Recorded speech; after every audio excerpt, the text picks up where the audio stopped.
Well, thank you. We are going to go ahead and start this joint hearing, and I want to first begin by welcoming everyone. My name is Robert Garcia, and I'm the ranking member on the House Oversight Committee, and I especially want to thank Senator Blumenthal for his incredible leadership. This is our second joint hearing between our two committees in both, of course, the Senate and the House. And today, of course, we're going to be examining the use of violence in immigration enforcement. And so this is a very important moment for us as a committee, and of course, an important moment for us to understand what is happening across this country. And so we are, of course, excited to be here and understand how important it is for everyone to really understand what's going on at this moment. We're also going to be hearing from a variety of witnesses as well, and we're very grateful to everyone for being here. I want to also just mention that we're going to have members of the Senate as well as members of the House that are be coming in and out to ask questions. And so I want to welcome, of course, our members of the House Oversight Committee. And then, of course, we're going to be having members of the U.S. Senate here as well. I'm going to begin with some opening comments. Then I'm going to turn it over to Senator Blumenthal, who's also going to be introducing our two of our first witnesses that are here. We'll be hearing from them in just a minute. Welcome to both of you, of course. And then we'll be going on to questions after the two sets of opening statements. And so we'll go ahead and begin. I want to just note that we're here because the Department of Homeland Security, ICE, and of course, broader agencies across DHS are completely out of control. And because Congress has a responsibility to step in when constitutional rights are being violated. Now, in December, of course, Senator Blumenthal and I convened a hearing to call out the unlawful arrests of U.S. citizens detained by ICE and CBP. And since that time, the violence and the lawlessness has actually escalated. So we're going to continue to hold hearings, and we're going to continue to push back. I want to begin by just showing this chart right here. Now, back in July, Donald Trump and Republicans passed a law that cut hundreds of billions of dollars from healthcare and food assistance.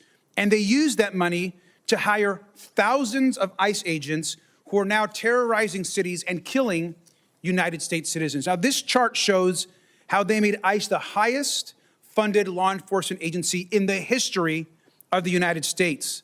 10 years ago, the ICE budget was less than $6 billion. Last year, it was over $85 billion. And if you look at funding for the agency and look at what just happened in the last year, it is stunning to see how much we are spending across this country to terrorize, disfigure, in some cases kill U.S. citizens and people across this country. Now, Oversight Democrats have tracked, reviewed, and vetted over 470 incidents on our immigration enforcement dashboard, and 186 of them include problematic uses of force by agents. Now, these are not isolated mistakes. They are a clear pattern. And we know that's a tip of the iceberg. We're seeing ICE, CBP, other parts of DHS, all across our country terrorize communities. We've seen warrantless searches of homes and vehicles. We've seen folks arrested, detained with no criminal history.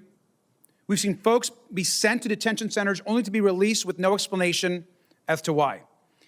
Now, American citizens and innocent people have been brutalized, and our witnesses today will testify to that. And to be clear, we've seen people dragged from cars, beaten, gassed, attacked with crowd control weapons, blinded, like back in my home state of California, left with broken ribs, run off the road, beaten, injured, disfigured, and shot. Officers have been ordered to enter homes without warrants in violation of the Constitution. And we've also seen the federal government labeling American citizens as domestic terrorists, calling people, quote, assassins, and falsely claiming they intended to kill law enforcement, which we know, of course, has been untrue.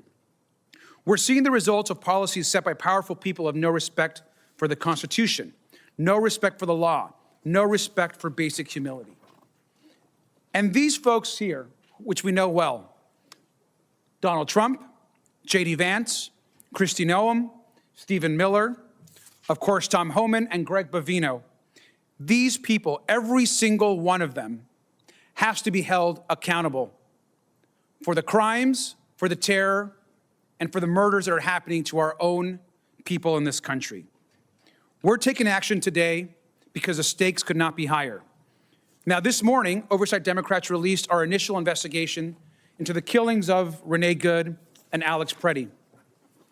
Now, Alex, of course, was a VA nurse who was peacefully exercising his First and Second Amendment constitutional rights before he was pepper sprayed, tackled, disarmed, and then shot repeatedly in the back. Now, Renee Good was a mom who told an officer, which we all have seen on video, "I'm not mad at you." She said, "I'm not mad at you," before she was shot dead. We mourn both of these two Americans today, and we find that these shootings cannot be justified. We also know they were part of a broader pattern of escalating unlawful violence by the Trump administration and DHS to intimidate dissent. Now, this administration then lied about the events and is now obstructing independent investigations to cover up misconduct and deny accountability to the victims and to the public. Our hearing today will build on evidence, not just that we put out in our reports, in our investigation, but the incredible work being done by the Senate, its various committees. And again, I especially want to thank Senator Blumenthal for his leadership of holding these hearings. The stories that we're going to hear today are hard to tell and they're hard to hear. So I want to thank again our witnesses for the courage and the strength that it takes to be here today.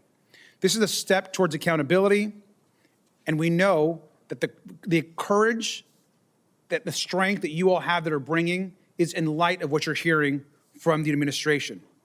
I think it's important for the public to recognize that this administration has lied, has defamed, and has smeared people that have been peacefully protesting. They've weaponized the Department of Justice to silence protesters, observers, and of course, journalists. But I also remind folks that Donald Trump won't be president forever. Kristi Noem won't be the secretary forever. And when you serve this country in an elected office or in uniform, you swear an oath to the Constitution. You pledge to work for all Americans. You don't get a license to kill, and there's no absolute immunity. We're going to stand up for the rights of our communities, and we believe strongly that we need to hear the stories of those that are in front of us today. I want to thank our witnesses for the courage, and I want to yield back to our host today, and really the person that's been organizing and leading all of these hearings, Senator Blumenthal. Thank you so much.